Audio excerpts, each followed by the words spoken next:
पवित्र रथयात्रा अवसर में महाप्रभु दारू बगीचार परिकल्पना जगतरनाथ जगन्नाथ को स्मरण कर 108 निंबो चारा रोपण एभली नियारा कार्यक्रम देखा मिली जाजपुर जिला धर्मशाला ब्लॉक पुटुणिया पंचायतर शंख ग्राम सचेतन नागरिक मंच पक्षर ऐतिह्य संपन्न शंख ग्राम आयोजित यह कार्यक्रम में प्रथम महाप्रभु जगन्नाथ निकट में निंबो चारागुड़ी रखा पूजार्चना कर संकीर्तन सह पारंपरिक रीति वृक्ष देवता पूजा कर हरिबोल और जय जगन्नाथ ध्वनि समग्र परिवेश प्रकम्पित हो उठिला।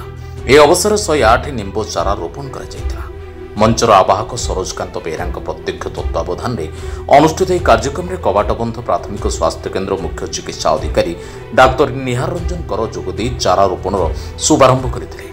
यह कार्यक्रम में नागरिक मंचर कर्मकर्ता ग्रामवासी सामिल होई चारा रोपण करते।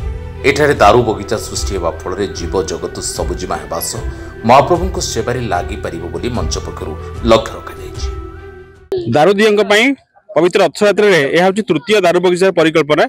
यह एक संजोग शंख ग्राम आम आज 108 दारू गछ रोपण कलु।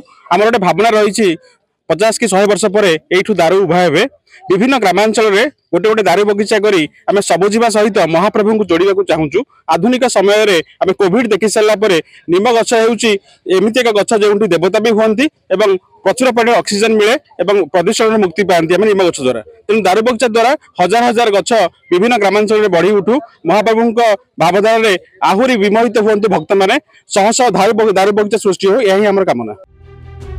धर्मशाला चिन्मय नायक रिपोर्ट जाजपुर।